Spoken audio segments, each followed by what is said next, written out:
रात के 8 बज रहे थे। चंदेरी गांव के जंगली इलाके की एक गुफा में खुदाई का काम चल रहा था।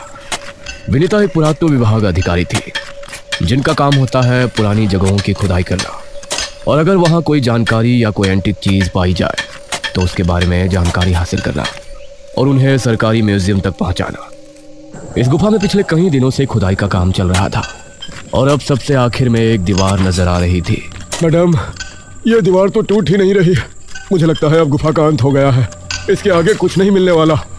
कोशिश तो करो। तुम लोगों ने हर बार यही कहा है कि खुदाई नहीं हो सकती, और हर बार हमें कुछ ना कुछ रहस्यमय मिला है। ये कहकर वो गुफा से निकली और पास ही के लगे टेंट में पहुंची।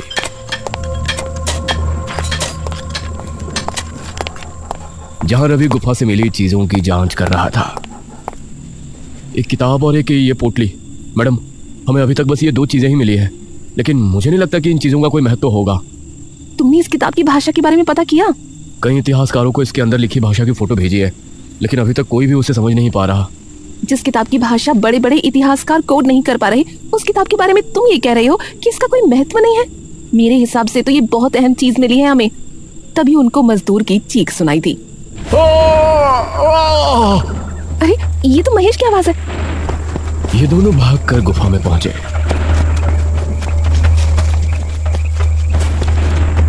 सामने का मंजर देखकर ये भी हैरान रह गए। वो दीवार अब टूट चुकी थी और उसके अंदर से चमगादड़ों की फौज निकलकर भयानक शोर करती हुई बाहर की तरफ जा रही थी। डरो नहीं, वो बस चमगादड़ है। सभी चमगादड़ बाहर निकल गए और अब उनको जमीन पर एक ताबूत रखा नजर आया। मैडम, अब मैं यहाँ और नहीं रुक सकता, कहीं इसमें किसी की लाश निकली तो। अरे बेवकूफ, इसमें कोई गुप्त धन भी तो हो सकता है। भला कोई लाश को इतना महफूज क्यों रखेगा? ख्याली पुलाव मत पकाओ, इसे खोल कर देखो, इसमें क्या है। मजदूर ने जैसे ही उसका ढक्कन हटा, उसके अंदर से एक नाक को सड़ा देने वाली बदबू बाहर निकली। उसके अंदर एक कंकाल नजर आया। ये तो एक कंकाल है।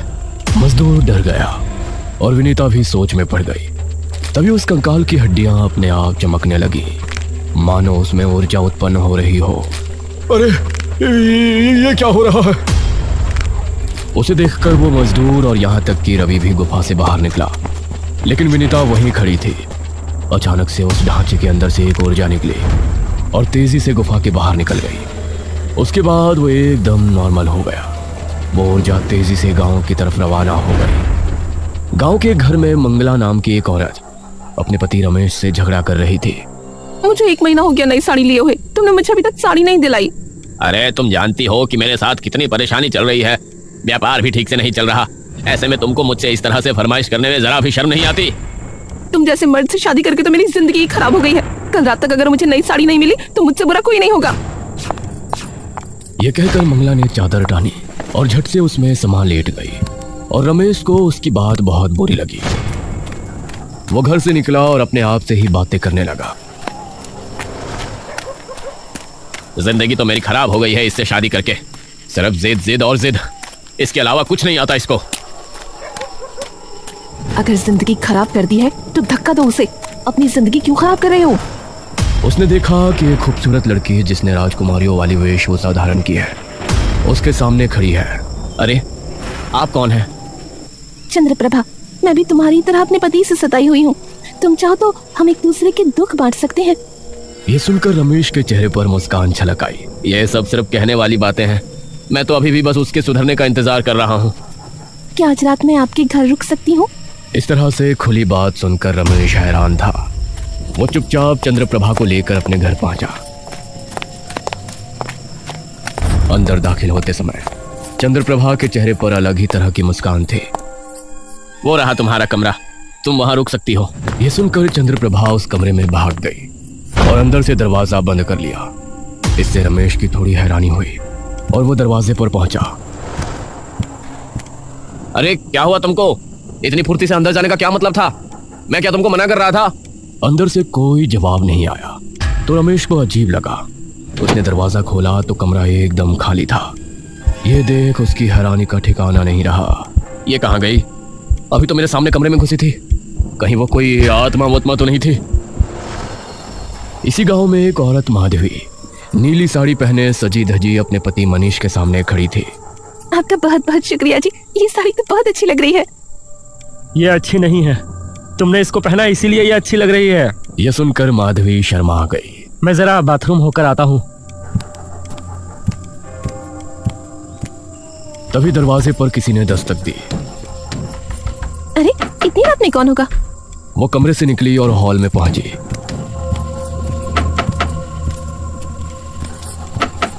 फिर उसने दरवाजा खोला। अरे मंगला, तू इतनी रात में? ये साड़ी मुझे दे। अरे ये क्या बात हुई? तुझे साड़ी चाहिए तो अपने पति से बोलना, मेरी साड़ी क्यों मांग रही है? यह सुनकर मंगला को गुस्सा आ गया और उसकी आंखें लाल लाल चमक उठी। उसकी चीख सुनकर मनीष बाथरूम से निकला और हॉल में पहुंचा। वहां का मंजर दिल दहला देने वाला था। सामने उसने देखा कि उसकी बीवी की लाश जमीन पर पड़ी थी और उसकी ऐसी हालत देखकर माधवी! मनीष उसकी लाश के पास बैठकर रोने लगा। इस तरफ विनीता रवि के साथ टेंट में थी। तुम मेरे जूनियर हो, कहने में भी शर्म आ रही है। कैसे तुम उस कंकाल से डरकर भागे थे? मैम, वो किस तरह चमक रहा था, उसको देखकर कोई भी डर जाता। स्टॉप इट, हम लोगों का तो काम ही ये है। ये बताओ, उस पोटली और किताब के बारे में कुछ पता चला? मैडम, उस पोटली को खोलने की कोशिश तो की, लेकिन वो खोल नहीं रही। और उस किताब के बारे में एक इतिहासकार से बात हुई है। वो कह रहा है कि वो उस किताब की भाषा को थोड़ा बहुत समझ पा रहा है। ठीक है, तुम उसे बुलाओ, हो सकता है कुछ जरूरी बात पता चले। गांव में रामकिशन नाम का एक किसान रहता था। शाम के समय वो खेती करके अपने घर पहुंचा।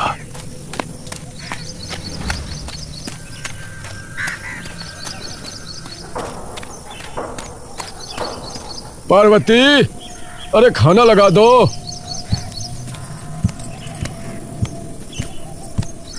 लगा देती हूँ जी, हाथ पैर तो धो लीजिए। क्या हाथ पैर धोऊं?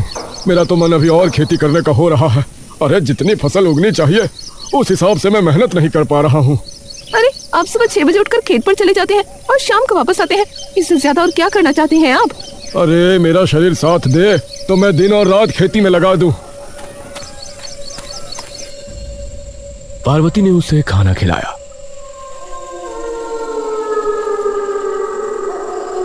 और उसके बाद दोनों अपने कमरे में पहुंच गए। उसी समय घर के बाहर चंद्रप्रभा टहल रही थी। उसके चेहरे पर एक रहस्यमय मुस्कान थी और वो खिड़की से रामकिशन को ही देख रही थी।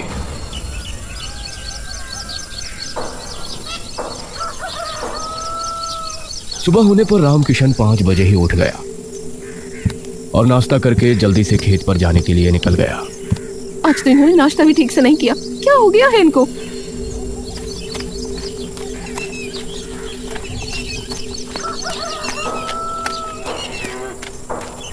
रामकिशन खेत पर पहुंचा और जी जान से खेती में जुट गया। उसने दोपहर होने पर खाना भी नहीं खाया और अपने काम में लगा था। इधर पार्वती परेशान थी। रात हो गई थी और अभी तक रामकिशन घर वापस नहीं आया था। कहाँ रह गए आज ये? आज तो ये वापस ही नहीं आ रहे। पार्वती घर से बाहर निकल गई। इधर रामकिशन अपने खेत पर काम कर रहा था।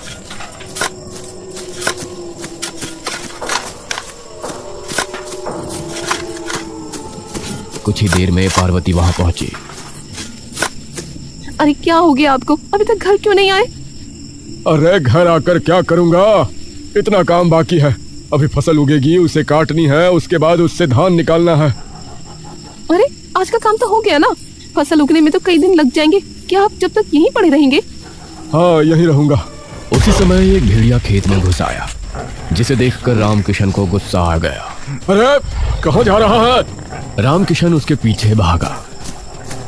अरे कहाँ जा रहे हो आप? वो कोई कुत्ता नहीं, भेड़िया है, आपको चीर फाड़ देगा।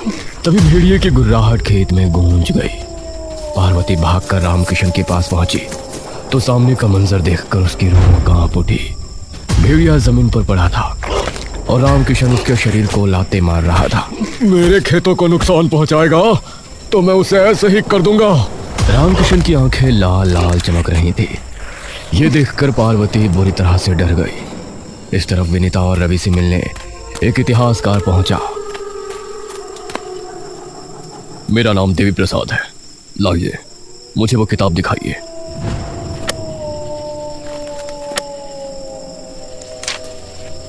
क्या लिखा है इसमें? चंद्रप्रभा प्राचीन राजा विभीषण प्रताप की पुत्री थी। कहा जाता है वो बहुत जिद्दी राजकुमारी थी। उसे अपनी जिद के आगे कुछ नहीं दिखाई देता था।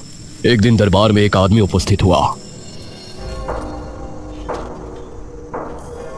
महाराज, मैं आपके पड़ोसी राज्य माधवगढ़ के राजा सुरसिंह का दूत हूँ। उन्होंने आपके लिए संदेश भेजा है। हमारे मित्र सुरसिंह ने? मंत्री जी, जरा पढ़कर तो सुनाइए। मंत्री ने संदेश उसके हाथ से लिया और पढ़कर सुनाया। महाराज, आपकी राजकुमारी ने पिछले सप्ताह हमारे पुत्र के साथ गंभीर अन्याय किया और उसकी छाती पर अपने राज्य का प्रतीक चिन्ह अंकित कर दिया। इससे साफ होता है कि आप हमसे टकराव चाहते हैं। या तो अपनी भूल सुधारिए, नहीं तो हम अपने सम्मान की रक्षा के लिए कदम उठाने को तैयार हैं। ये सुनकर सभी हैरान रह गए और महाराज गरज उठे। चंद्रप्रभा, ये क्या किया आपने? हमारे मित्र के राजकुमार को। क्या हुआ पिताश्री? हमने तो वही किया जो एक वीर राजकुमारी करती है। अगर उस राज्य पर भी हमारा कब्जा हो जाएगा तो उसमें हमारा ही फायदा है। अपने राज्य को बढ़ाने की सोचना भला कहाँ गलत है? हमारा राज्य बहुत बड़ा है। हमें किसी और के राज्य के अंदर अशांति फैलाकर उसे अपने राज्य में मिलाने की आवश्यकता नहीं है। पिताजी, राज्य चाहे कितना भी बड़ा क्यों ना हो, हम चाहते हैं कि पूरे भारत पर हमारा ही राज हो। और हम आपसे वादा करते हैं कि हम सभी राज्यों से युद्ध करके संपूर्ण भारत पर अपना कब्जा जमा लेंगे। चंद्रप्रभा, बचपन में भी हम आपकी जिद करने की गंदी आदत से परेशान थे और अब तुम्हारी जिद की वजह से हमारे मित्र का राज्य हमसे युद्ध करने को तैयार है। हम आपको और बर्दाश्त नहीं कर सकते। पिताजी, आपको ये युद्ध करना ही होगा। जिद करना कुछ गलत बात नहीं है। हमें पूरे भारत की राजकुमारी बनना है और आपको राजा बनते हुए देखना है। महाराज चंद्रप्रभा की बात से बिल्कुल भी सहमत नहीं थे। उन्होंने अपने हाथ से एक संदेश लिखा और उस दूत को दे दिया। फिर आगे क्या हुआ? देवी प्रसाद ने अब आगे पढ़ना शुरू किया। महाराज के आदेश से चंद्रप्रभा का अंत कर दिया गया। इसके बाद एक तांत्रिक को उसके अंतिम संस्कार के लिए बुलाया गया। महाराज, चंद्रप्रभा का अंतिम संस्कार नहीं हो सकता।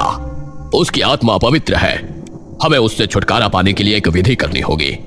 अगर हमने ये विधि नहीं की तो उसकी आत्मा आजाद होकर कहर ढाएगी। वह राज्य के अलग अलग लोगों के शरीर में जाएगी और उनकी इच्छाओं को 100 गुना बढ़ा देगी। उनकी इच्छाएं अगर पूरी हो तो ठीक, वरना कोई भी उन्हें उनकी मर्जी से रोकेगा तो वो उनका अंत कर देगी। वो राज्य को पूरी तरह से बर्बाद कर देगी। हे भगवान, तो क्या करना चाहिए हमें? वो विधि कैसे होगी? हम चंद्रप्रभा के शरीर को एक ताबूत में बंद कर देंगे, उसकी पूरी जीवन गाथा एक किताब में लिख देंगे और एक बंधित क्रिया से एक पोटली बनाएंगे। इस पोटली में वो सभी सामग्री होगी जो चंद्रप्रभा की आत्मा को कैद करने की शक्ति रखती होगी। वो ताबूत, वो किताब और वो पोटली हम एक ही गुफा में रखकर क्रिया का अंत करेंगे। अगर किसी कारण नए युग में कोई इस गुफा के अंदर गया तो वो इस किताब में चंद्रप्रभा की कहानी पढ़कर उस ताबूत को खोलने की जरूरत नहीं करेगा। लेकिन अगर किसी कारणवश उसने वो ताबूत खोल दिया तो चंद्रप्रभा की आत्मा आजाद हो जाएगी और फिर वो नए लोगों के शरीर को अपने प्रभाव में लेकर उनकी जिद को उनके अंत का कारण बनाएगी। क्या कहना चाहते हैं आप? जैसे कि मान लेते हैं किसी को नृत्य करने का शौक है, तो जब चंद्रप्रभा की आत्मा उसके अंदर जाएगी तो वो बिना रुके दिन और रात नाचता रहेगा। ऐसे में अगर कोई उसे नाचने को मना करेगा तो वो उसकी जान तक ले लेगा, लेकिन नाचना नहीं रोकेगा। वो अपनी आखिरी सांस तक नाचता ही रहेगा। हे भगवान! उसके बाद राजा ने वही किया। चंद्रप्रभा की लाश, वो पोटली और वो किताब गुफा में बंद कर दी। हे भगवान, ये तो हम लोगों से बहुत बड़ी गलती हो गई। रवि, तुम जल्दी से मेरे साथ चंदेरी गांव चलो, साथ में एक तांत्रिक को भी ले चलो। इस काम में हमें तांत्रिक की जरूरत जरूर पड़ेगी। हम लोगों को तो अभी तक कोई नुकसान नहीं हुआ, हो सकता है चंदेरी के लोगों के साथ कुछ हुआ हो।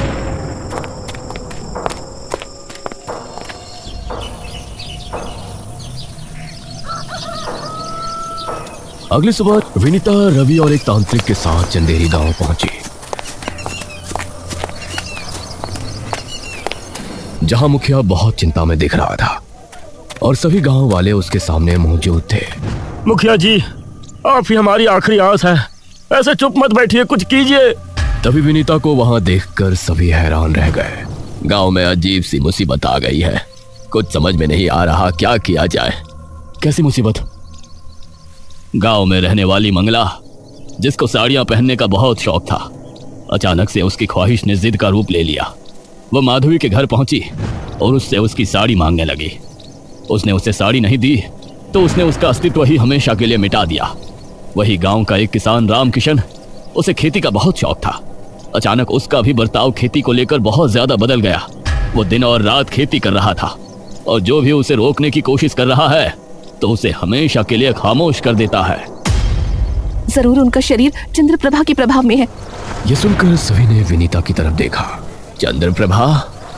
हाँ, एक ऐसी राजकुमारी की आत्मा जो बहुत जिद्दी थी। वो लोगों के शरीर में घुसकर उनकी इच्छाओं की शक्ति को बढ़ाकर उसे जिद में बदल देती थी। और ये जिद इतनी ज्यादा बढ़ जाती है कि अगर उनसे रुकने को कहा जाए तो वो किसी की हत्या तक करने पर उतारू हो जाते हैं। ये सब आपको कैसे पता? और विनीता ने गुफा की सारी दास्तान गांव वालों को बताई।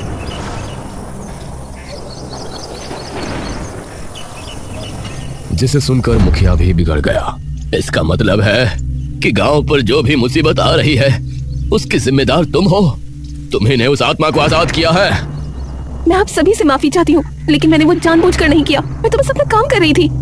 तो अब आपके पास क्या उपाय है उस समस्या का जो आपने पैदा की है? तांत्रिक बाबा, बताइए क्या हो सकता है? तांत्रिक ने रमेश को अपने झोले से एक भभूत निकाल कर दी। ये भभूत अपनी पत्नी के माथे पर लगा दो। उस पर से चंद्रप्रभा का प्रभाव खत्म हो जाएगा। और पार्वती, हमें अपने खेत पर ले चलो। हो सकता है कि राम किशन के शरीर में अभी भी चंद्रप्रभा का वास है। हम उसे वहीं पकड़ सकते हैं। रमेश वो भभूत लेकर अपने घर पहुंचा।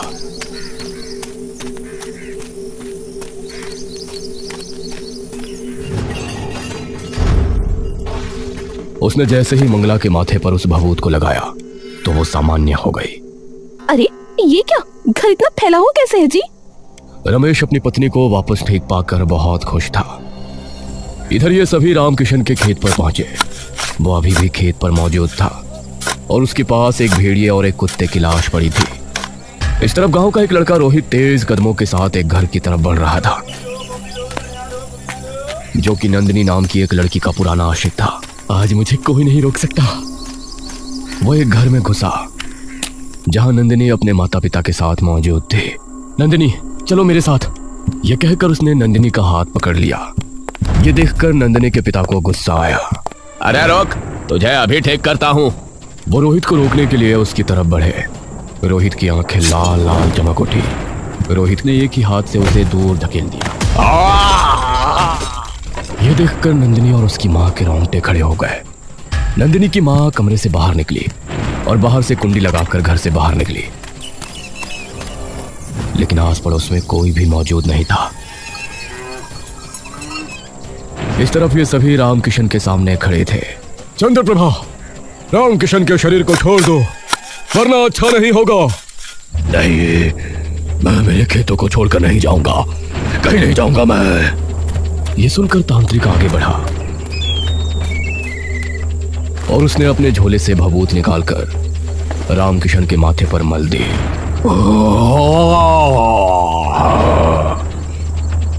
इसे रस्सियों से जकड़ लो। तभी रामकिशन ठीक हो गया। अरे पार्वती, मैं यहाँ इस खेत में और आप सब यहाँ क्या कर रहे हैं? ये देखकर पार्वती खुश हुई। आप ठीक हो गए जी? बाबा, इसका क्या मतलब है? रामकिशन तो ठीक हो गया? इसका मतलब है कि रामकिशन पर भी सिर्फ उसका प्रभाव था। चंद्रप्रभा की असली आत्मा इसके शरीर में नहीं है। तो फिर कहाँ है? तभी नंदिनी की माँ वहां पहुंची जिसकी सांसें बुरी तरह से फूली हुई थी। मुखिया जी! अरे मालती, क्या हुआ तुमको? मुखिया जी, रोहित नाम का एक लड़का मेरी बेटी नंदिनी को पसंद करता था। आज वो हमारे घर में घुस आया। उस पर खून सवार है। उसने नंदिनी के पिता को मार दिया है और नंदिनी को जबरदस्ती घर से ले जाना चाहता है। मैंने उसे कमरे में बंद कर दिया है और आपको ढूंढती हुई यहाँ पहुंची हूँ। ये सुनकर मुखिया ने बाबा की तरफ देखा और विनीता भी समझ गई कि चंद्रप्रभा की आत्मा रोहित के शरीर में है। रोहित इस समय कमरे के अंदर था और उसने नंदिनी का हाथ थामा हुआ था। रोहित, मुझे छोड़ो और मैं तुमसे कभी शादी नहीं करूंगी। तुमने मेरे पिताजी को मार दिया। हाँ, मार दूंगा, सबको मार दूंगा। जो भी तुम्हें मुझसे दूर करना चाहेगा, किसी को नहीं छोड़ूंगा। वो दरवाजे को खोलने के लिए उसमें लाते बरसा रहा था। तभी दरवाजा अपने आप खुल गया। वो ये देखकर हैरान रह गया। तांत्रिक, विनीता और सभी लोग कमरे में पहुंचे। चंद्रप्रभा, छोड़ दो इसके शरीर को। तू मुझे रोकेगा? रोहित की सांसें तेज तेज चलने लगी। उसकी आंखें लाल हो गई, नाखून लंबे हो गए। तभी बाबा ने आगे बढ़कर उसके माथे पर वही भभूत लगा दी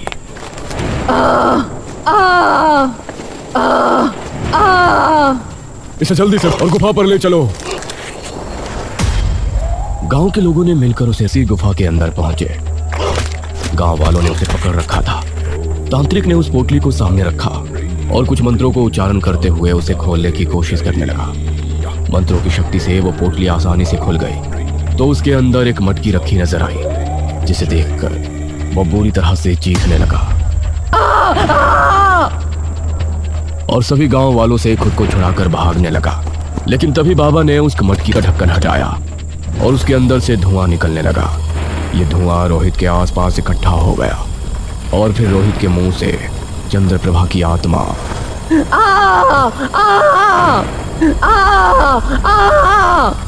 वो धुआं अब उसकी आत्मा को मटकी में ले गया। बाबा ने जल्दी से ढक्कन ढक दिया और चंद्रप्रभा की आत्मा उसमें कैद हो गई। मैं यहाँ, नंदिनी तुम? वो अपने आप को वहां देखकर हैरान था क्योंकि उसे कुछ भी याद नहीं था। तांत्रिक ने मटकी को ताबूत के अंदर ही रख दिया। वो किताब लाओ। उसने किताब को भी उस ताबूत पर रख दिया और विनीता से बोला, इस गुफा को दीवार बनाकर फिर से बंद करना आपका काम है। जी बाबा जी, आपका बहुत बहुत शुक्रिया।